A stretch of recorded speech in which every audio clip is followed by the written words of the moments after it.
한씨 대감이 하루아침에 거지 신세가 되었다는 소문은 해가 뜨기도 전에 장터 끝까지 퍼져나갔습니다. 밤새 직접 꾸민 거짓 문서를 품에 넣고 안방문을 나서는 그의 곁에는 늙은 종 돌쇠만이 묵묵히 따르고 있었지요. 평생 권세와 재물로 집안을 지켜온 그 사내가 이날 스스로 계랑 끝으로 걸어 들어간 까닭은 오직 하나였습니다.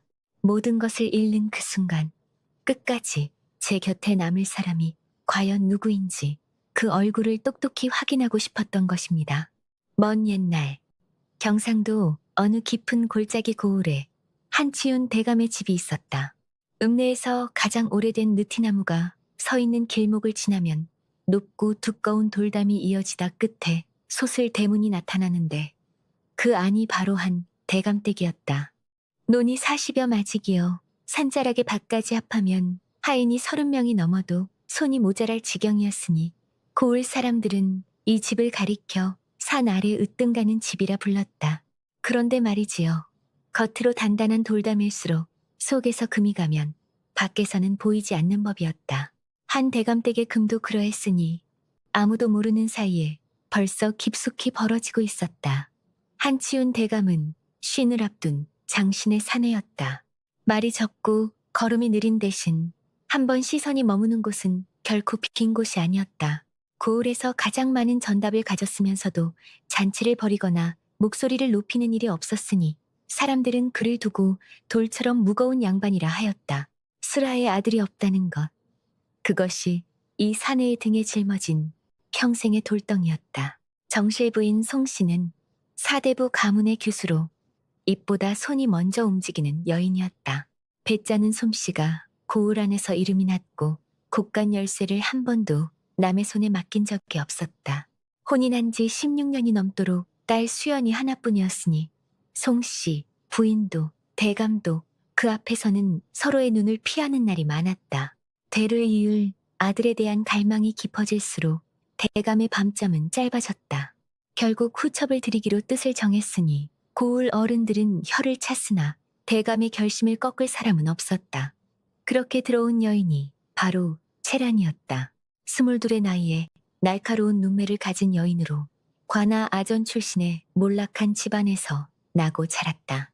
어려서부터 찬밥과 눈치밥을 번갈아 먹으며 큰 까닭에 남보다 빨리 읽고 남보다 깊이 샘하는 버릇이 몸에 배어 있었다. 돈과 지위가 무엇을 뜻하는지 뼈로 아는 여인이었다. 그리고 채라는 들어온 지 1년 만에 아들 민호를 낳았다. 그런데 말입니다. 그날부터 한 대감댁의 금은 소리 없이 한 줌씩 벌어지기 시작했다.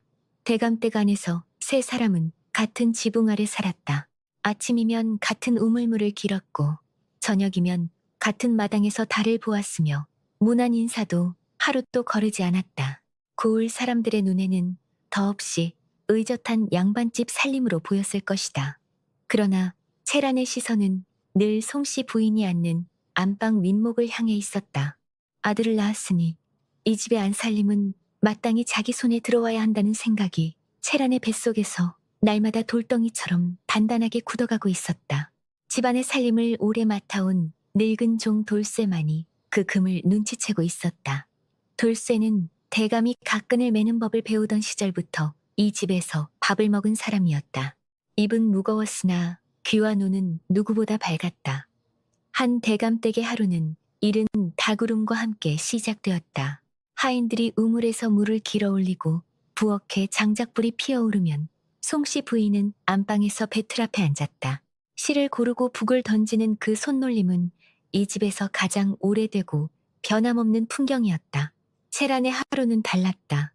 민호를 낳은 뒤로 옷감이 달마다 새 것으로 바뀌었고 머리에 꽂는 비녀도 점점 크고 무거운 것으로 달라졌다. 대감의 총애를 등에 업고 곡간 열쇠를 달라하고 하인들에게 심부름을 시키는 것도 이제는 날마다 있는 일이 되었다. 송씨 부인이 안방에서 묵묵히 배를 짜는 사이 채라는 마치 이 집의 정실인 양 목소리를 높이기 시작했다. 하인들은 어느 쪽을 따라야 할지 몰라 제각기 고개를 낮추고 발소리를 죽이는 날이 잦아졌다. 그 무렵 돌쇠의 눈이 바빠지기 시작했다. 굿간에서 쌀과 포목이 조금씩 줄어드는 것을 돌쇠는 혼자서 이미 세워두고 있었다. 고을 동쪽 산기쿰에 홀로 사는 정대감이라는 이름도 이즈음 돌쇠의 귀에 처음 걸려들었다. 결정적인 날은 생각보다 아무런 기척 없이 찾아왔다. 그날 아침 한 대감은 사랑채에서 장부를 펼치고 있었다. 숫자를 짚어내려가던 손가락이 한 곳에서 멈추었다. 쌀 수십 가마, 포목 여러 필, 빠져나간 양이 만만치 않았다. 채란의 친정 아우를 통해 빼돌린 자국이 고스란히 남아있었다. 장부를 덮고 마루로 나서는데 마침 채란의 목소리가 마당 쪽에서 들려왔다.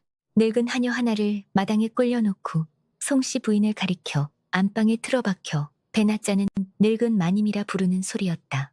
대감은 마루 끝에서 발을 멈추었다.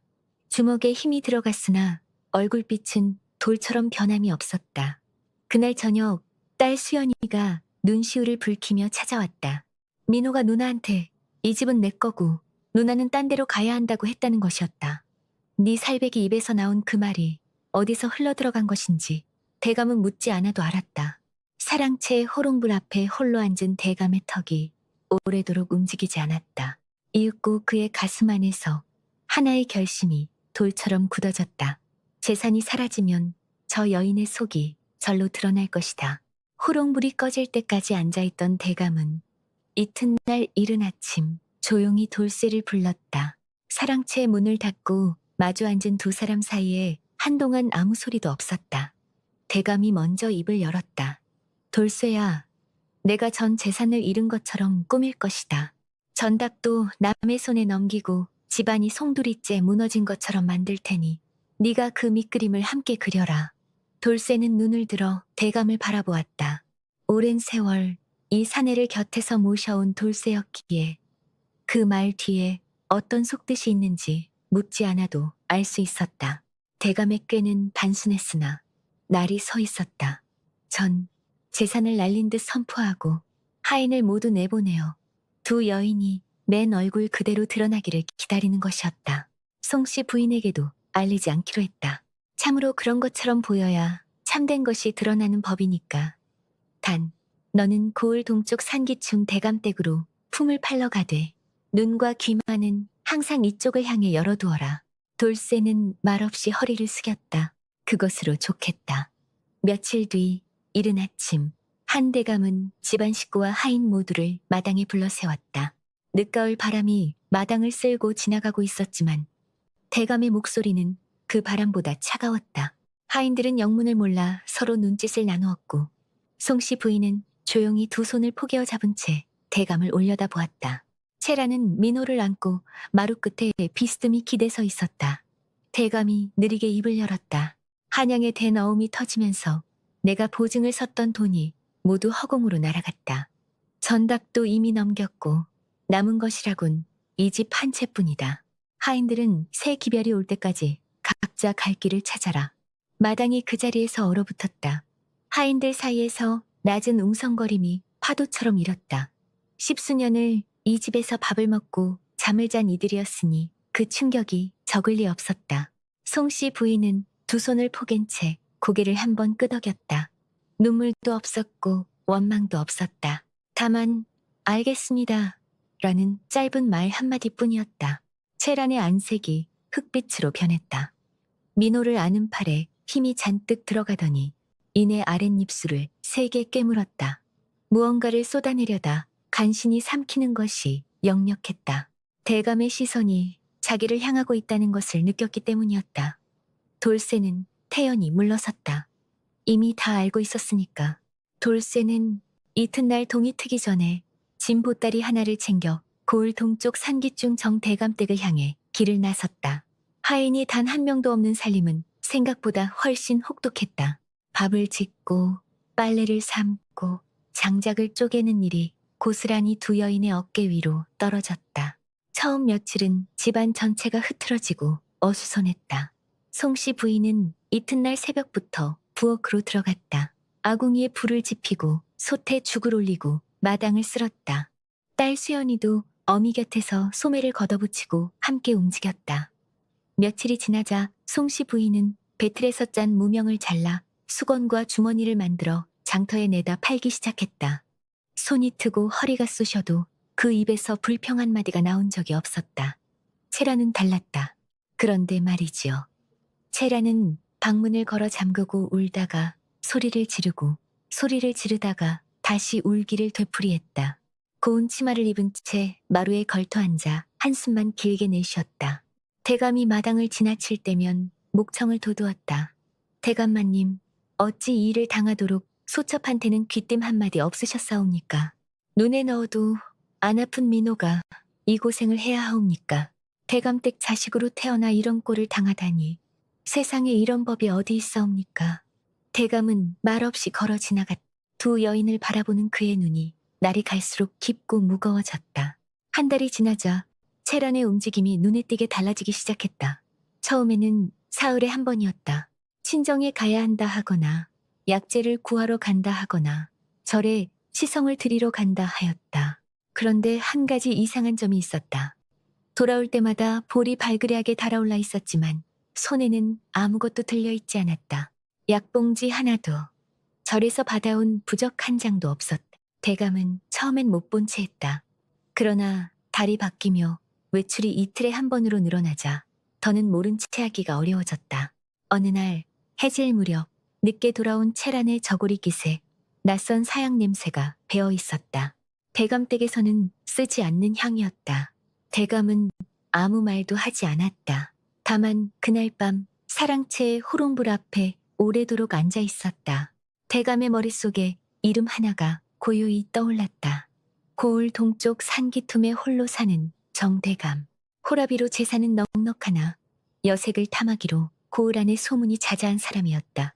돌쇠를 그 집으로 보낸 것이 처음부터 우연이 아니었음을 대감은 새삼 곱씹었다. 민호는 그 사이 어미가 없는 시간이 길어지자 울음이 부쩍 잦아졌다.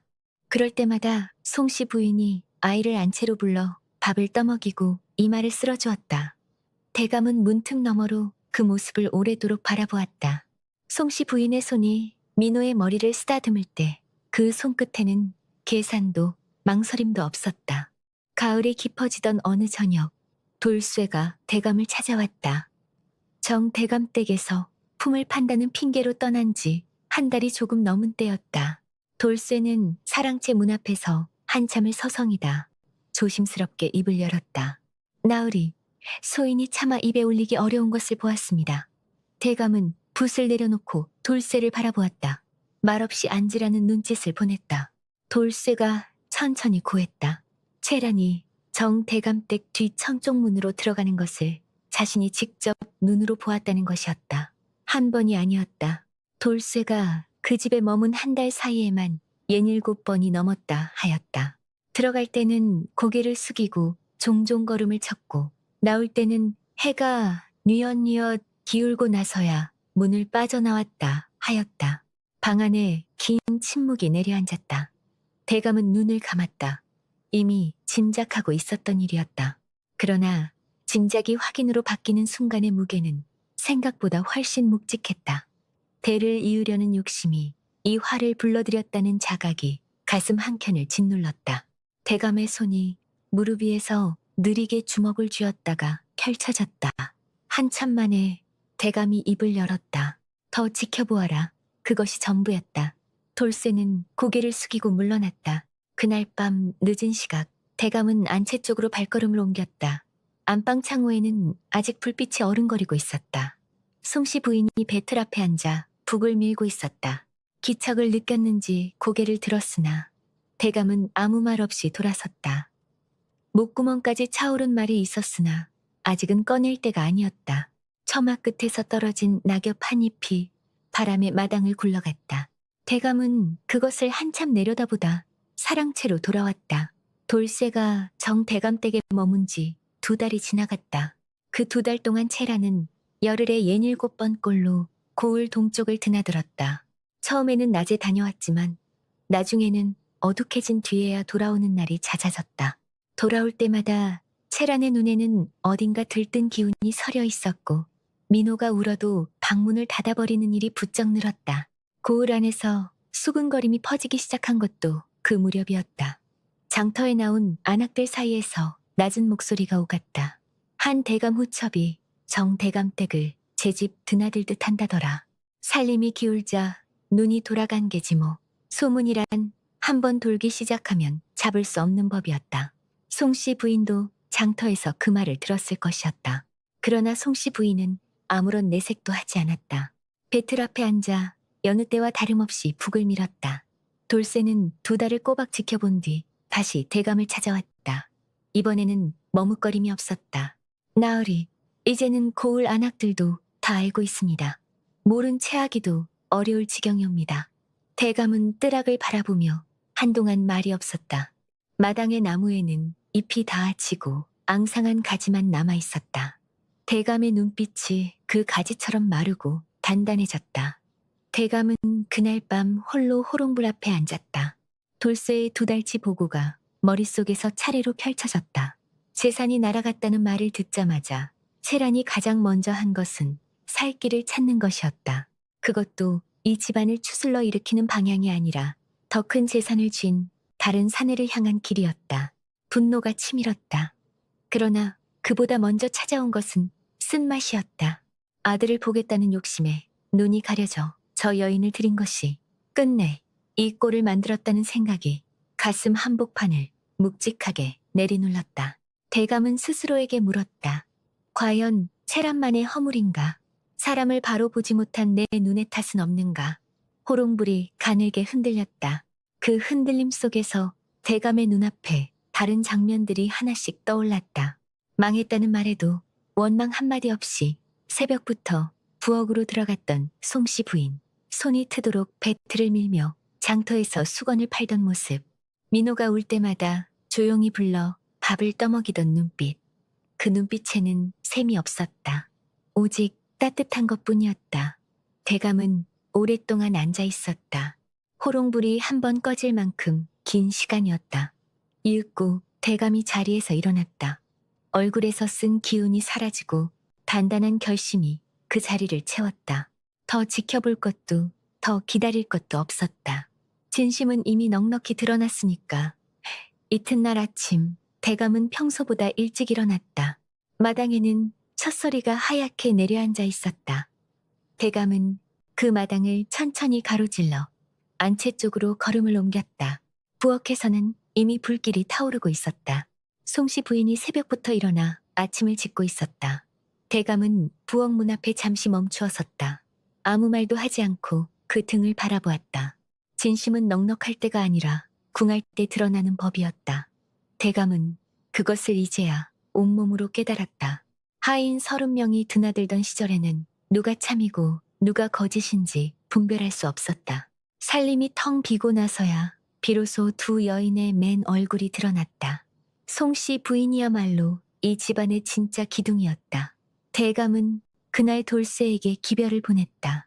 내보냈던 하인들을 다시 불러들일 준비를 은밀히 시작하라는 것이었다. 아직 때가 무르익지 않았으니 조용히 기다리라는 당부도 함께였다. 마당의 서리가 아침 햇살에 녹아 물방울이 되었다. 대감은 그것을 바라보며 비로소 작게 숨을 내쉬었다. 며칠 후 이른 아침, 대감은 돌쇠를 통해 식구와 하인 모두를 마당에 불러 세웠다. 송씨, 부인이 수연의 손을 잡고 나왔다.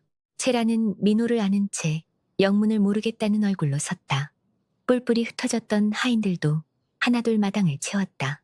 어리둥절한 얼굴들이었다. 대감이 마당 한가운데 서서 천천히 입을 열었다. 재산을 잃었다 하였으나 사실이 아니오. 전답도 그대로이고 어음도 멀쩡하오. 하인들도 내 뜻으로 잠시 내보냈을 뿐이오. 마당이 술렁였다. 하인들은 서로 눈을 마주쳤고 수연은 송씨 부인의 손을 꼭 쥐었다. 송씨 부인은 놀란 기색이 역력했으나 이내 조용히 눈을 내리깔았다. 채란의 얼굴이 돌처럼 굳었다. 민호를 아는 팔이 부들부들 떨렸다. 대감의 시선이 채란에게로 향했다. 마당에 있는 모든 사람의 눈이 자연히 그리로 쏠렸다. 그리고 한 가지 더 있어. 그대가 2달 동안 고을 동쪽 정대감댁을 드나든 것도 이 자리에서 밝혀두겠소. 찬바람 한 줄기가 마당을 가로질렀다. 채란의 낯빛이 잿빛으로 변해갔다. 마당에 있는 모든 사람이 숨을 죽였다. 채란은 고개를 숙인 채 입술을 깨물었다. 뉘우치는 것처럼 보였다. 그러나 그것은 잠깐이었다. 사방에서 자신을 향한 시선이 느껴지자 오래 눌려있던 무언가가 한꺼번에 터져나왔다. 망한 줄 알았으니 살 길을 찾은 게 무슨 잘못이란 말이오. 목소리가 마당을 울렸다. 하인들이 고개를 떨구었고 수연은 송씨 부인의 소매를 잡아당겼다. 아들 낳은 소첩의 몫이 있는 것 아니오. 민호를 낳아 이 집 대를 이을 자식을 준 소첩한테 대감마님은 너무하시오. 채라는 거기서 멈추지 않았다. 눈물이 흘렀지만 그것이 서러움인지 분노인지 분간할 수 없었다. 정실은 아들 하나 못 낳은 주제에 뭘 믿고 저리 태어난 것이오. 자식 하나 못 낳은 여인이 이 집 안주인 행세를 하는 게 도리에 맞는 일이오. 송씨 부인은 눈 하나 깜짝하지 않았다. 그저 조용히 앞을 바라보고 있었다. 그 고요함이 채란의 날선 말보다 훨씬 무겁게 마당을 내리눌렀다. 대감은 끝까지 말이 없었다. 등을 꼿꼿이 세운 채 채란을 바라보았다. 분노도 없고 경멸도 없는 그저 깊고 고요한 눈빛이었다. 그 눈빛 앞에서 채란의 목소리가 점점 잦아들었다. 할 말을 다 쏟아냈다 생각했는데 막상 대감이 아무 반응도 보이지 않으니 오히려 스스로가 작아지는 것이 느껴졌다. 이윽고 대감이 천천히 자리에서 일어섰다. 다 들었소. 그 한마디였다. 그러나 그 짧은 말이 채란이 쏟아낸 모든 말보다 훨씬 무겁게 마당을 내리눌렀다. 채란은 그제야 자신이 스스로 퇴로를 끊어버렸다는 것을 깨달았다. 그러나 이미 늦었다. 마당에 침묵이 내려앉았다. 대감은 채란을 바라보며 천천히 입을 열었다. 목소리는 낮았지만 또렷했다. 그대는 안 사람의 도리를 저버렸소. 이 집에 더 이상 머물 수 없소. 채란의 몸이 굳었다. 민호를 아는 팔이 떨렸다. 그대가 마음을 준 정대감에게로 가시오. 그리 살고 싶었다면 그리 사시오. 하인들은 고개를 숙였다. 수연은 송씨 부인의 소매를 꼭 쥔 채 숨을 참았다. 대감의 목소리가 다시 이어졌다. 단, 아이는 두고 가시오. 민호는 내 아들이오. 그 말에 채란이 발버둥 쳤다. 민호를 더욱 세게 끌어안으며 소리를 높이려 하였다. 그러나 대감의 눈빛과 마주치는 순간 입술만 떨릴 뿐 말이 나오지 않았다. 온 마당이 지켜보는 앞에서 더 이상 버틸 것이 아무것도 남아있지 않았다. 찬바람이 마당을 한 바퀴 돌았다. 채란의 눈물이 땅으로 떨어졌다. 그러나 그 눈물을 거두어주는 사람은 아무도 없었다. 마당의 일이 마무리되고 하인들이 물러난 뒤 대감은 잠시 사랑채에 홀로 앉아 있었다.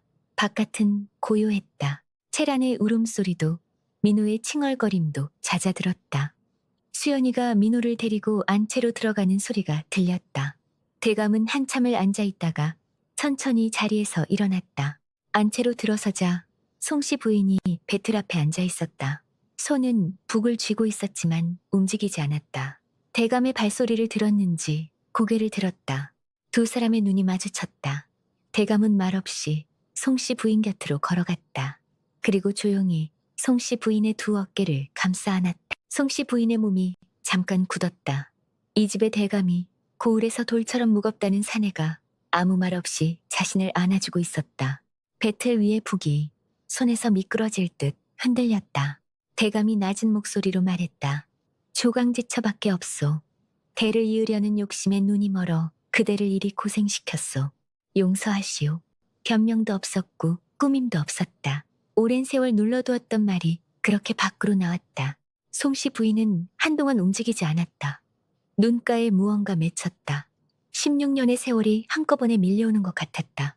아들을 낳지 못한다는 이유로 뒷전에 밀려났던 날들, 후첩이 들어오던 날, 홀로 안방에서 밤을 지새웠던 날들, 망했다는 말에도 원망 한마디 못하고 새벽부터 부엌에 들어갔던 날들이 조용히 스쳐 지나갔다. 송씨 부인이 눈물 한 방울을 손끝으로 훔쳤다. 그리고 천천히 손을 들어 대감의 손등을 가만히 두드렸다. 어서 일어나시오. 이제 됐으니. 그것이 전부였다. 화려한 말도 긴 원망도 없었다. 그러나 그 짧은 두 마디가 이 집안의 오랜 금을 조용히 메우는 소리였다. 배틀 위에 놓인 무명에는 반쯤 짠 격자무늬가 고르게 이어져 있었다. 두 사람은 그렇게 오래도록 나란히 앉아 있었다. 말이 없어도 충분한 밤이었다. 이튿날 아침부터 대감댁이 달라지기 시작했다. 돌쇠가 기별을 돌리자 뿔뿔이 흩어졌던 하인들이 하나둘 돌아왔다.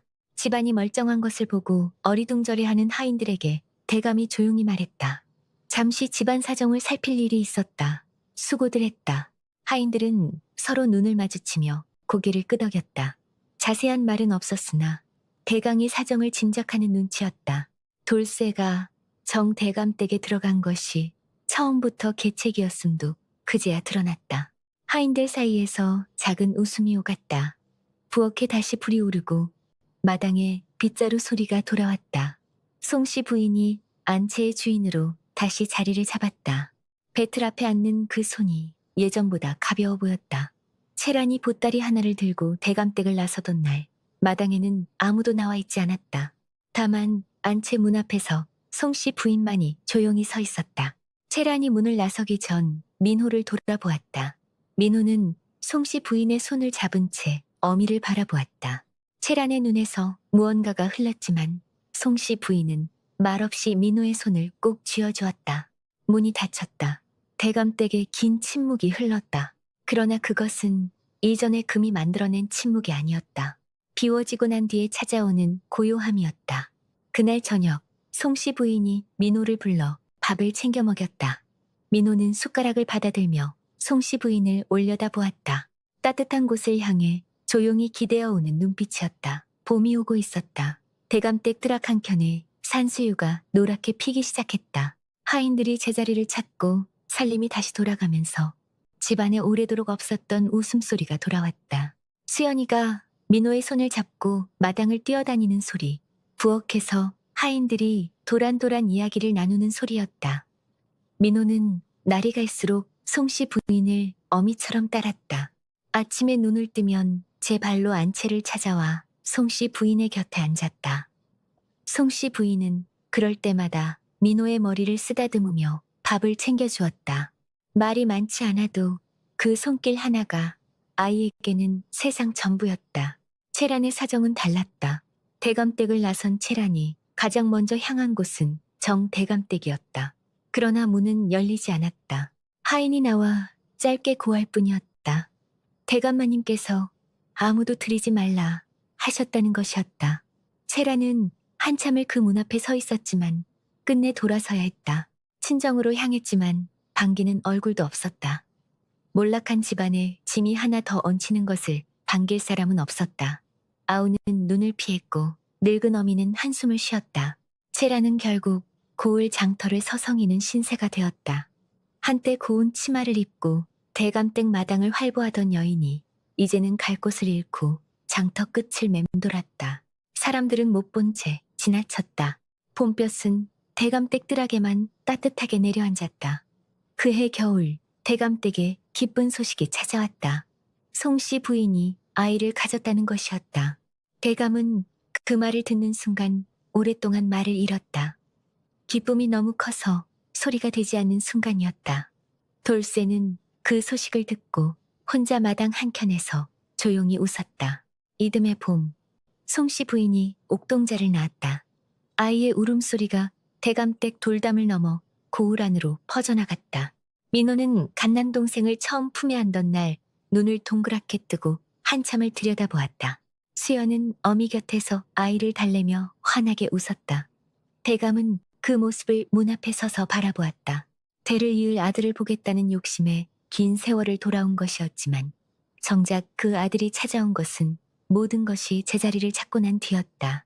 대감의 눈가에 주름이 깊어지며 비로소 웃음이 번졌다. 송씨 부인은 아이를 안은 채 배틀을 바라보았다. 그 위에는 지난 봄부터 짜던 무명이 한 필 남짓 놓여 있었다. 혼이 나던 날부터 손에서 놓지 않았던 배틀이었다. 이제 그 무명이 한 필 가득 채워졌다. 옛말에 진심은 넉넉할 때가 아니라 궁할 때 드러난다 하였다. 재산이 있을 때는 모두가 웃는 얼굴을 하지만 그 재산이 사라지는 순간 참과 거짓이 저절로 나뉘는 법이다. 사람을 알고 싶거든 그 곁에서 한 번쯤 가난해져 보라 하였다. 한 대감은 그것을 돌아가는 길로 깨달았지만 그 깨달음이 늦지는 않았다. 대감댁 뜰하게 봄볕이 가득했다. 민호가 동생 손을 잡고 마당을 걸었고 수연이가 그 뒤를 따랐다. 웃음소리가 돌담 너머로 넘쳐 흘렀다. 참과 거짓은 저절로 나뉘는 법이었다. 다음 영상을 빠르게 만나보시려면 좋아요와 구독을 눌러주세요. 그럼 더 재미있는 영상으로 찾아뵙겠습니다.